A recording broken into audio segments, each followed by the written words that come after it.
Morning arrived without permission. If this is your first time here, don't skip part 1. Link below. This story was built to be felt from the beginning. Subscribe so you don't miss what happens next. Sang Park-ho woke before the city did, eyes open to the pale ceiling above him, heart already awake. For years, mornings had been empty things, routine, order, survival. Today, something lingered in the quiet, like a note held too long after the music stopped. He sat up slowly. The mansion was still. No footsteps. No whispers. The kind of silence he had once built his life around. And yet, it felt thinner now, as if it could be torn by a single thought. Her hand against his chest. Not pressing. Not claiming. Just there. Park-ho stood and crossed to the window. The city stretched beneath him, waking in fragments. Traffic lights blinking, early trains breathing along steel veins. He placed his palm where hers had been, over his heart, and felt the steady, undeniable proof of being alive. 10 years ago, this would have frightened him. Today, it steadied him. Minute J waited outside the study, as he always did. But when Park-ho opened the door, Minute J looked up too quickly, eyes sharp with curiosity he tried to hide. "You're early," Minute J said. "So is the day," Park-ho replied. He poured himself coffee. Black. No sugar. Some habits remained. But he didn't sit at the desk. He stood by the window instead, cup cooling in his hand. "Cancel my morning," he said. Minute J hesitated. "All of it?" "Yes." Minute J nodded, then paused. "And if they ask why?" Park-ho's gaze stayed on the city. "Tell them I'm choosing something." Minute J didn't ask what. Across the city, Helen Joshua woke to sunlight warming her face and the low hum of traffic below her window. She lay still for a moment, eyes closed, letting the memory come on its own. Concrete. Wind. His breath hitching beneath her palm. She smiled faintly. Helen rose and moved through her apartment barefoot, grounding herself in ordinary things. Water boiling, toast browning, music low and familiar. She checked her phone. No messages. No missed calls. Good. Romance, to her, had never been about pursuit. It was about recognition. About meeting someone where they stood and choosing, freely, to stay. She stepped outside just after 9, sunglasses on, coffee in hand, blending into the city like she always did. The world felt the same. And yet, she felt angled differently, as if she'd shifted 1 degree and everything ahead would change. At a crosswalk, she felt it. That awareness again. Not eyes on her. Not danger. Presence. A black car waited across the street, engine quiet, windows tinted. It didn't move. It didn't follow. It simply existed, parallel to her path. Helen met the dark glass with a calm, knowing look. "So," she murmured, "you're learning." The light changed. She crossed. The car remained where it was. Miles away, Park-ho stood in a private gallery above his club, watching the city through bulletproof glass. He hadn't sent the car to watch her. He'd sent it to wait. There was a difference. His phone buzzed in his hand. A single message appeared on the screen. No name. Just coordinates. Neutral. Public. Daylight. A response. Park-ho didn't smile. He closed his eyes briefly, then typed 1 word before slipping the phone into his pocket. Soon. For the first time in 10 years, he wasn't bracing for loss. He was preparing to choose. The cafe was deliberately unremarkable. Glass walls. Neutral tones. The kind of place where people met to talk about nothing important, and therefore everything. Sang Park-ho arrived first, standing near the window instead of sitting, coat buttoned, posture relaxed but alert. No guards inside. None visible outside. A choice. He watched the street the way he always did. Patterns, exits, timing. Then he stopped watching for threats and waited for one person. Helen Joshua arrived exactly when she intended to. She didn't rush. Didn't hesitate. She pushed the door open with her shoulder, sunlight catching in her hair, and scanned the room once before her eyes landed on him. Something passed between them. Recognition. Amusement. Heat. Carefully banked. You picked a place where no one looks twice, she said as she approached. They look twice, Park Ho replied. Just not at power. She smiled. Smart. They sat across from each other, a small table between them like a polite boundary neither believed in. Steam rose from 2 cups neither had ordered. Someone had anticipated them. Helen noticed. She always did.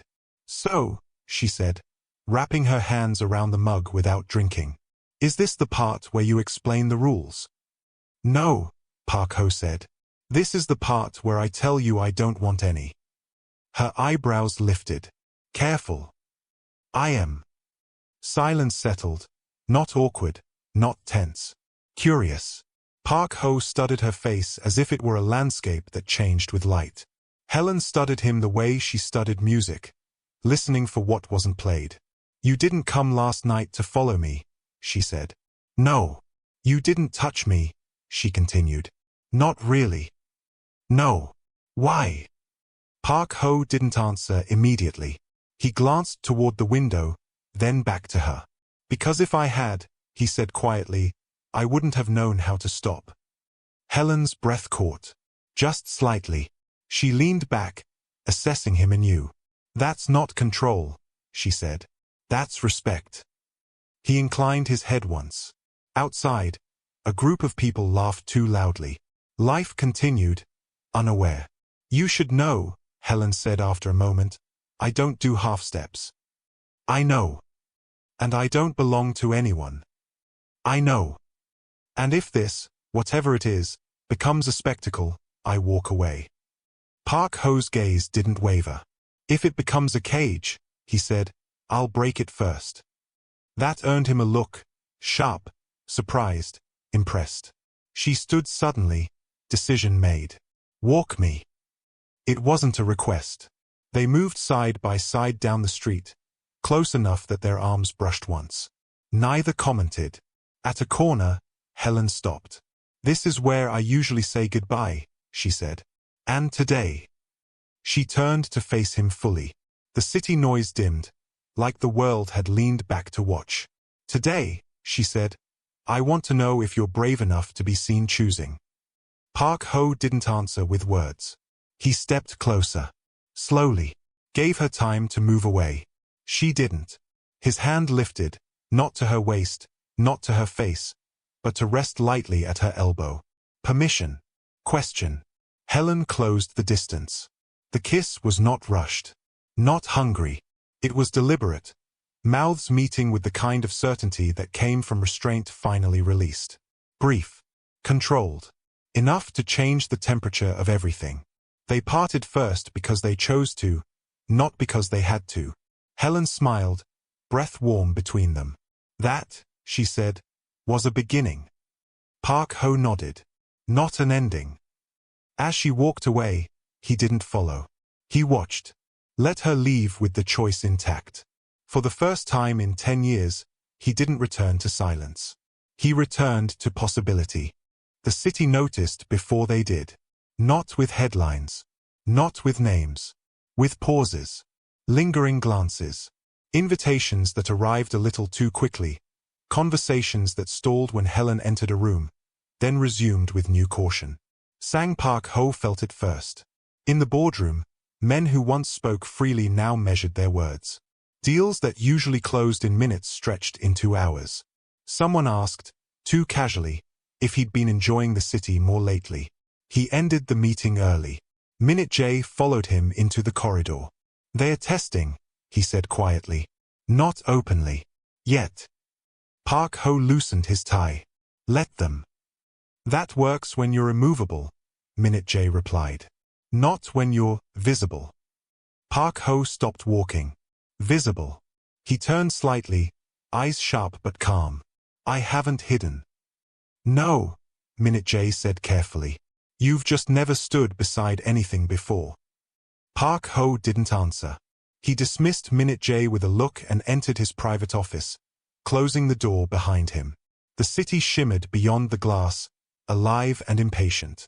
He thought of the kiss. Not the contact, but the restraint afterward. The way she'd stepped back and left him standing there, choice intact, dignity untouched. He wanted to see her. Across the city, Helen Joshua was rehearsing with the windows open, music spilling into the street below.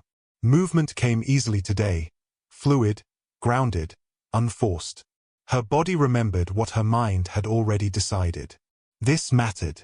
She stopped mid-step when her phone buzzed. Unknown number. She smiled to herself before answering. "You're thinking loudly." "I'm nearby," Park Ho said. "And I don't want a room full of eyes." She considered. "There's a bookstore on 7th. Old floors. Loud stairs. People mind their business." "I know it." "Then meet me there," she said. "No cars." A pause. "Then, I'll walk." When he arrived, she was already inside, fingers trailing along spines like she was reading with her hands. The place smelled like paper and dust and quiet agreement. "You look different," she said without turning. "So do you." She faced him then. No armor. No performance. Just warmth edged with clarity. "This," she said, gesturing lightly between them, "is where it gets complicated." Park Ho nodded. "That's why I came." They wandered the aisles together, close but not touching. Words mattered here. So did silence. "People will assume things," Helen said.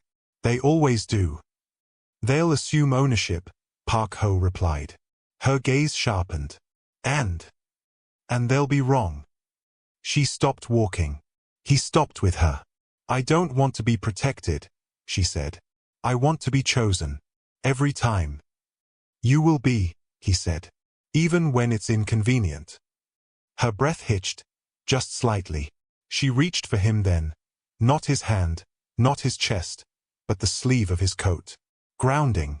Real. "That's dangerous," she said softly. "Yes," he agreed. "But it's honest." They stood like that for a moment, the world narrowed to old books and shared breath. Outside, someone laughed. A bus hissed to a stop. Life continued. Helen released him first. "This doesn't end quietly." "No," Park Ho said. "But it won't end alone." As they left separately, by choice, not distance, both knew something had shifted again. Not toward safety.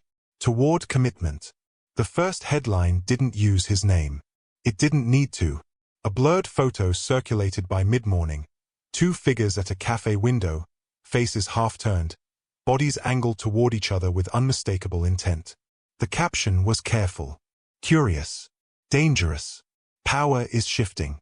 Sang Park Ho read it once. Then again. Minute J stood across from him, tablet in hand, expression controlled but tense.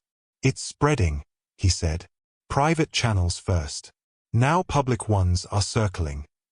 Park Ho set the tablet down. "Is her name mentioned?" "No." "Good. That won't last." Park Ho rose and crossed to the window. The city looked no different. That was the problem. "They'll look for leverage," Minute J continued. "People always do." "They won't find it," Park Ho said. Minute J hesitated. "Sir, caring is leverage." Park Ho turned. His voice was calm. "Only if I pretend it's weakness." Across the city, Helen Joshua saw the photo while waiting for coffee. A stranger beside her angled their phone just enough for her to notice. The image was unmistakable. The implication louder than the pixels. Helen didn't flinch. She paid for her drink, took it to the window, and watched the street like it was a stage she refused to perform on. Her phone buzzed. "We should talk." She replied immediately. "We are. Just not in public." Minutes later, Park Ho's car stopped 1 block from her building. She didn't get in right away. She finished her coffee. Then she opened the door and slid inside like she'd done it 1,000 times. He was already there. "You saw it," he said. "Yes." "And?" She met his gaze. "I won't disappear." He exhaled slowly. "I wouldn't ask you to." "Good," she said. "Because that would be the end." Silence filled the car, not strained. Honest. "They'll escalate," Park Ho said. Not with you. Around you. Helen nodded. Then we decide how close they get. He studied her face. Not to protect. To understand. This doesn't change what I want, he said. What do you want? She asked. To choose you publicly, he replied. Without turning you into a shield. Helen considered that. Then she leaned closer, not for a kiss. For clarity. Then don't hide me, she said. Stand next to me. The car moved again, smooth and quiet, carrying them toward the unknown. Elsewhere, Sayolina watched the same photo with narrowed eyes. So, she murmured. That's her. She tapped her phone once. Find out who's leaking, she said. And make sure it gets worse before it gets better. Back in the car, Park Ho felt the city press closer. For the first time, the danger wasn't external. It was visible. And he didn't step away. The invitation arrived the way challenges always did. Unavoidable. Embossed black card. No return address. A charity gala hosted by a conglomerate that didn't need goodwill but liked the appearance of it. Sang Park Ho's name was printed neatly at the center. And beneath it, +1. Minute J placed the card on the desk without comment. He didn't need to speak for Park Ho to understand the weight of it. They're forcing visibility, Minute J said finally. If you don't attend, they'll speculate. If you do, they'll confirm. Park Ho picked up the card. And if I attend alone? They'll still confirm, Minute J replied. Just not kindly. Park Ho nodded once. Decision already made. Across the city, Helen Joshua studied the same invitation on her kitchen counter. Different courier. Same timing. Same intention. She laughed softly. Of course. When Park Ho called, she answered on the second ring. They're trying to corner us, she said before he could speak. Yes. And I won't let them choose the terms. Silence. Then. You want me there, Helen said. Not a question. I want you beside me, he replied. Only if you still want to stand there. She smiled to herself. I don't do sidelines. The night of the gala arrived dressed in spectacle. Cameras. Chandeliers. Power disguised as philanthropy. Park Ho entered first, expression unreadable, presence shifting the room's gravity as it always did. Whispers followed him like shadows. Then Helen stepped in. Not on his arm. Beside him. The effect was immediate. Conversation fractured. Heads turned. Phones lowered, then lifted again, discreet and hungry. Sayolina stood near the bar, eyes sharp, smile fixed just long enough to crack. So she chose bold, Sayolina murmured. Park Ho felt the attention but didn't acknowledge it. His focus stayed on Helen, her steady breath, her unhurried steps, the way she didn't shrink beneath the weight of being seen. At the center of the room, they stopped. Helen leaned in slightly. This is where they expect you to lead. Park Ho glanced down at her. This is where we do. He offered his arm, not as possession, but as partnership. She took it. The room inhaled. They moved through the space together, answering questions without answering them, existing without explanation.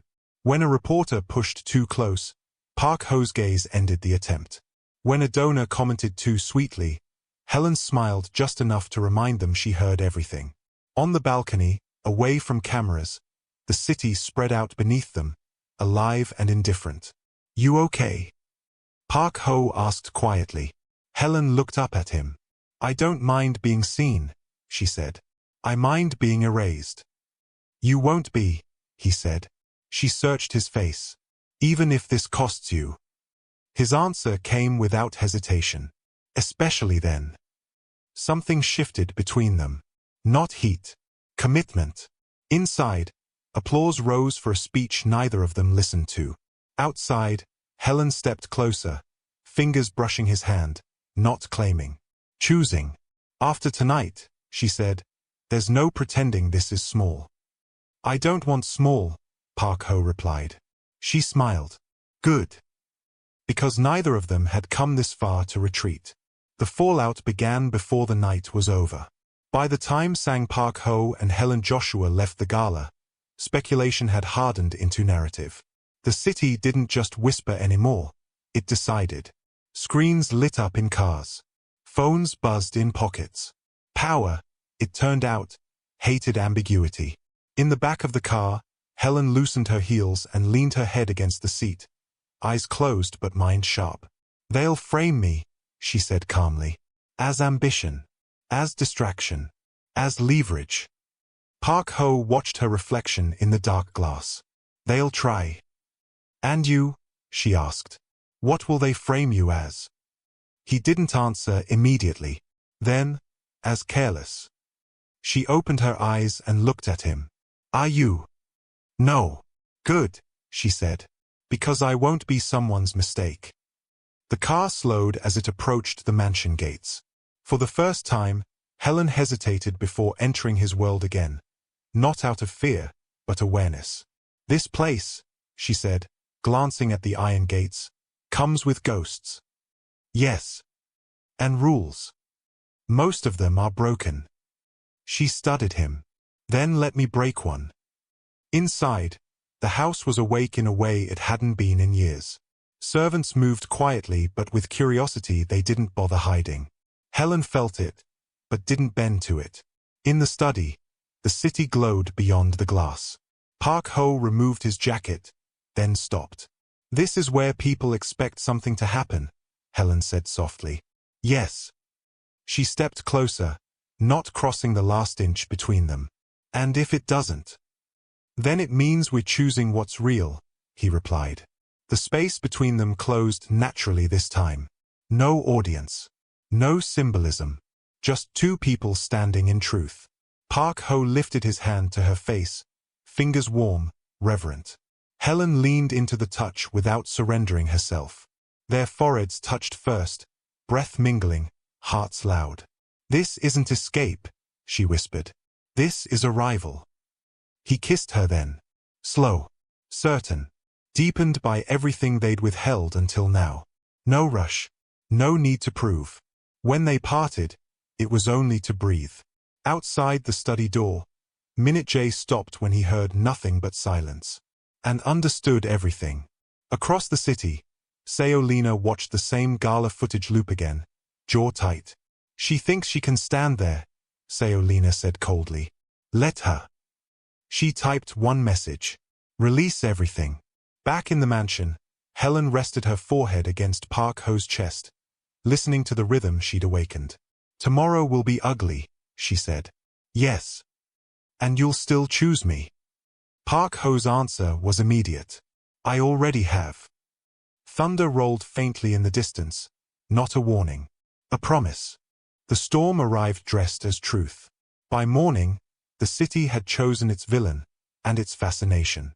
Screens across cafes, offices, and private lounges replayed the same images. The gala, the balcony, the way Sang Park Ho had stood beside Helen Joshua without apology.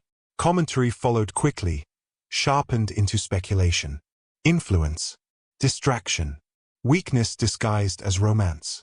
Inside the mansion, Park Ho listened without reacting. Minute J stood near the desk, reports stacked neatly, voice controlled but tight. "They've connected her to you publicly now.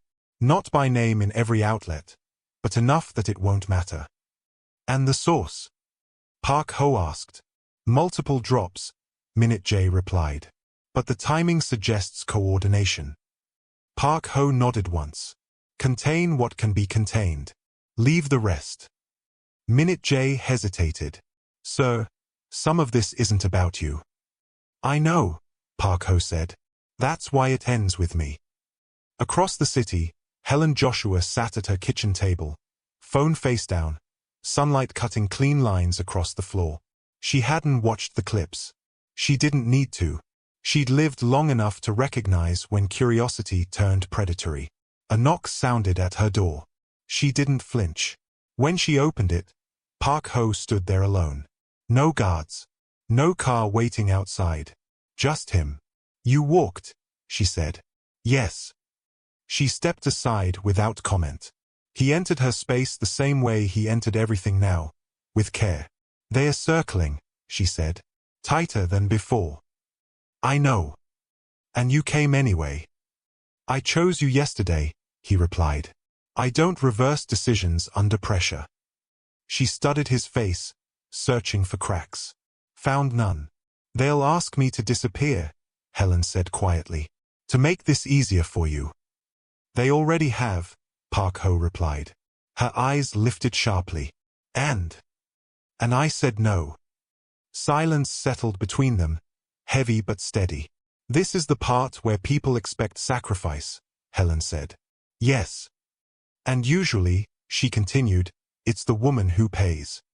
Park Ho stepped closer, not to persuade, not to claim. Just to be present. Not this time, he said. Not you. She let out a slow breath she hadn't realized she'd been holding. Then she nodded once. Okay, she said. Then we end it properly.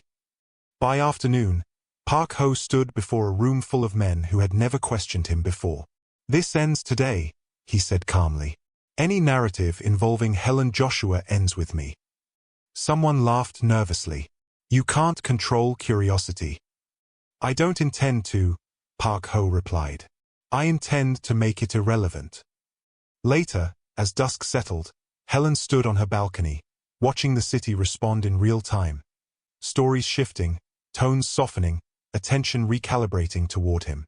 She felt it then. Not relief. Respect. Park Ho joined her quietly, hands resting on the railing beside hers. You didn't have to do that, she said. Yes, he replied. I did.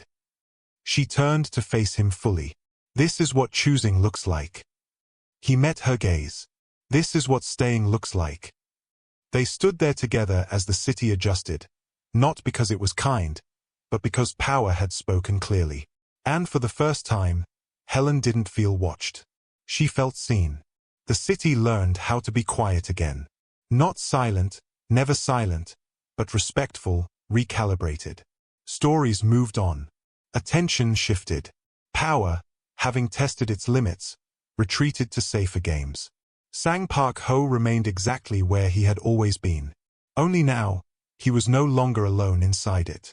Morning light filled the mansion differently these days. It didn't stop at the windows. It carried through the halls, softened the corners, lingered.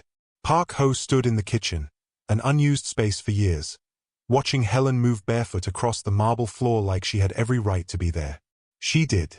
You're staring, she said without looking at him, pouring coffee. I'm observing, he replied. She smiled. Careful. You're going to forget how to be dangerous. He stepped closer, hands resting lightly at her waist. I remember exactly how. She leaned back into him, easy, unguarded. Not owned. Not protected. Chosen. Later, they walked the city together in daylight. No cars. No distance. Just two people moving at the same pace. Some recognized him. Some recognized her. Most recognized the certainty between them, and looked away. At the edge of a quiet park, Helen stopped. This is where stories usually end, she said. Yes, Park Ho agreed. With resolution. And promises, she added. Big ones. Loud ones. He turned to face her fully. I don't make loud promises. I know, she said. That's why I stayed. He reached into his coat and removed something small. Not jewelry. Not a symbol meant for display. A key. She looked at it, then at him. It opens the east wing, he said. The one that's been closed for 10 years. Helen's breath caught, not from sentiment, but from understanding. You're not asking me to move in, she said softly. No, he replied. I'm asking you to walk in. When you choose to. And leave when you choose not to. She took the key. That, she said, might be the most romantic thing you could have done. He smiled then. Fully. Unrestrained. That night, the mansion filled with music. Not loud, not curated. Real. Helen danced in the open space of the living room, movement free and unperformed. Park Ho watched for a moment, then joined her. Not leading. Following. Their bodies moved together easily now, without tension, without proving. When she rested her head against his chest, it wasn't to awaken him. It was because he was already there. Outside, the city continued, unaware that something rare had concluded quietly above it. Not a conquest. Not a rescue. A choice. 10 years ago, Sang Park Ho had built a life around silence to survive. Now, standing in the middle of it with Helen's hand in his, he understood the truth he had avoided. He hadn't been dead. He had been waiting. And she hadn't saved him. She had danced him back to himself. Thank you so much for watching part 2. If you enjoyed the journey, please like, subscribe, and share. Until next time.